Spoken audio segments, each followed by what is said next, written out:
Sa ngayon, medyo hindi ganun kagandang datos natin. Makikita sa datos na tayo ngayon ay isa sa pinakamaraming bagong kaso. Alarming na para sa Philippine National AIDS Council o PNAC ang patuloy na pagtaas ng kaso ng Human Immunodeficiency Virus o HIV sa bansa. Bukod sa tumataas na kaso, pabata na rin ng pabata ang nagkakaroon ng ganitong sakit. Ayon kay PNAC Executive Director Dr. Jose Feliciano, nasa 15 years old hanggang 25 years old ang age bracket ng nahahawa ng HIV. Sa kabuuang bilang ng mga kaso sa bansa, 80% ng mga ito ang nasa 6 na mga rehiyon.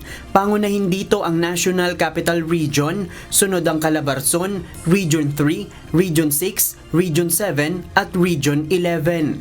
Ayon kay Dr. Feliciano, ang mga rehiyon na ito ay highly urbanized kaya mayroong mas madaling access online ang mga nahahawa ng HIV.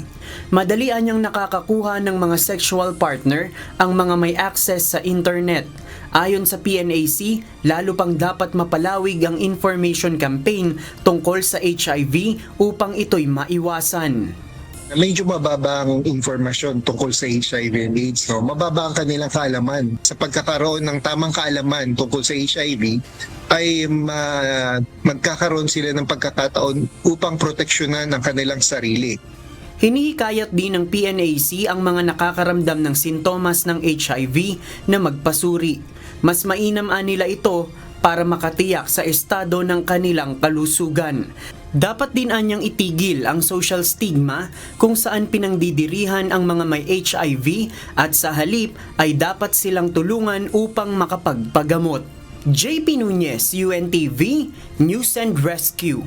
Diyos ang aming sandigan, serbisyo publiko ang aming pinahahalagahan.